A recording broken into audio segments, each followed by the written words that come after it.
Welcome to the second segment of our Homeschoolers Tea. In this segment, we asked the parents to identify some things that inspired them in their work with Enki. Interestingly, all of them began with the inspiration they feel as they work with our multicultural curriculum. Because we take a somewhat different approach than you often find in education, I thought it might help to give you some framework for what they're talking about. So first of all, when we work with multiculturalism, beginning in second grade, we work in cultural units. So during this time for 2 to 4 months, depending on the year and the culture, the children are working, the base of what they do is coming out of a story of that culture. Their language, arts, humanities, sciences, math, arts, movement, all come from that culture. So everything is a real soaking in through the eyes of a particular person or a particular mythology that carries them through this period. Why do we do it this way?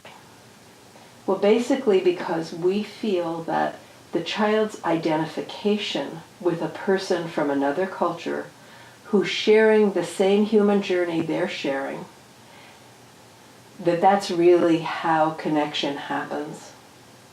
But at least as important as that, that's how the child comes to experience that within him and within everyone else, there is an inherent vitality, a life force, and a wisdom, a compassion that doesn't have boundaries of culture or time. It just is what it is to be human.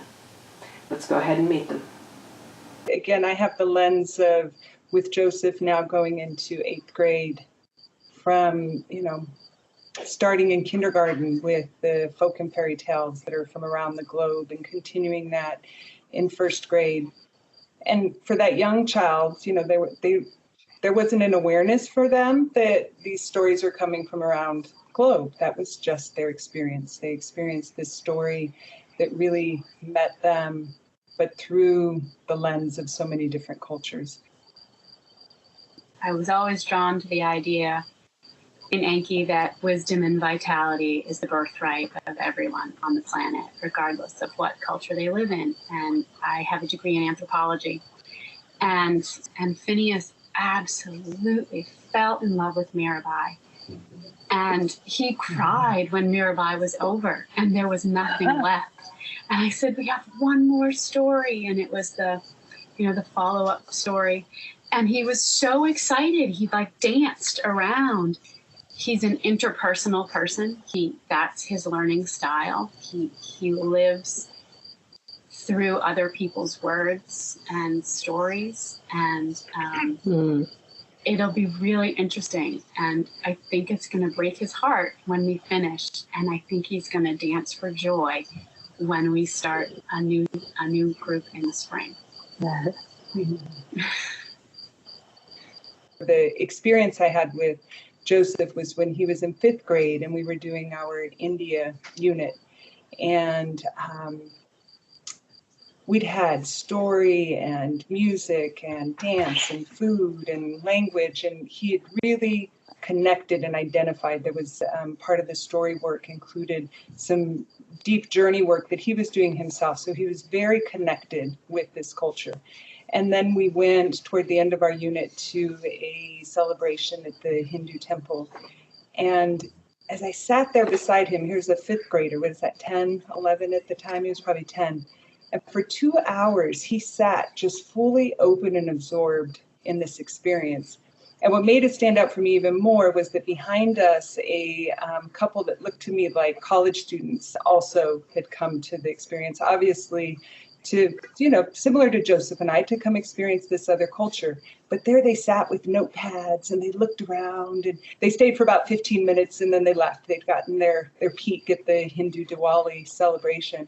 And for Joseph, he was part of it. He experienced it on a really deep level. And for me, that has just been such a gift as we've gone through these years, and he's really connected, not as an us and them, but as we all share this human journey.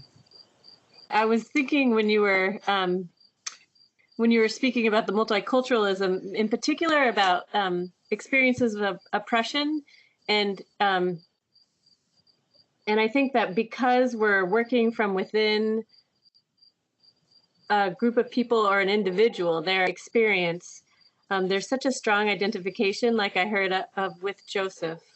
So when we read the story of Harriet Tubman in second grade, and we worked with it and we spent time with her and we felt like we were really friends with Harriet, our experience of her oppression and her slavery was like personal. And I think that that's so different from most people's experience of thinking that slavery is wrong. I think people, from a good place, talk about slavery as being wrong, but I think my children know that it's wrong because they care about Harriet and they care about Martin Luther King. They care about the Native Americans that were on the East Coast when the Pilgrims came. So I think that kind of identification is more possible when you really go into depth from a particular cultural vantage point. Speaking about the slavery part, I really wondered how that was going to be for us because my grandson's African American. And I really wondered for him, what would it be like going in through stories and having it be such an identification? And I was really happy to see how deeply he took in Harriet, but he also took in Lincoln, and he also took in Lucretia Mott, a Quaker who worked with the Underground Railroad. So he was really holding all of them like he was part of the team that was working with an injustice, and he was identified with the people, not with a theory about it. So it was very interesting for me. Because it's very subtle. Things that we do, I don't point out to them, that we're eating the food from the culture or that we're doing crafts from the culture. I just let them do it. But I did notice that we were talking about who we're going to be doing in the future, and I was telling Phaedra that we're going to be doing the Japanese culture, and she was like, oh, so we get to eat like what? Like sushi and stuff? And so it was exciting to see that she actually is realizing it on some level, even though we're not pointing it out. And it helps me really believe and know that she's going to be picking up on all the subtle things that she's learning through the culture and the compassion that comes with it. And so that's nice to know. And that for me, Shamar, when you talk about and I think, Tosca, you were pointing this too, and feeling that in third grade, when you're taking on the longer units of the cultural work, when I look back over the time span for my children, that ground was broke and started for all of that work in kindergarten, when they could open to what I realize now is that they didn't have discomfort when I brought the African fairy tale that had words they didn't know. They just opened to the story. It was this journey that they were on as kindergartners or first graders, sure in different clothing, but for them, it became just part of how we met that human journey. And for me, that's how we most powerfully communicate to them just what you said, Tosca, of it is our birthright, that core of wisdom and vitality. It's through them experiencing that through the lens of all these different cultures that we say it doesn't belong to any one person or culture or time, that it in fact is our birthright. And so I think we do, from having watched my kids, that we start that work in kindergarten. And and I, of course, I look ahead to what that will mean for him as a young adult and into adulthood when he meets, whether it's cultures or situations or whatever that is different than his current situation, and can he open to that?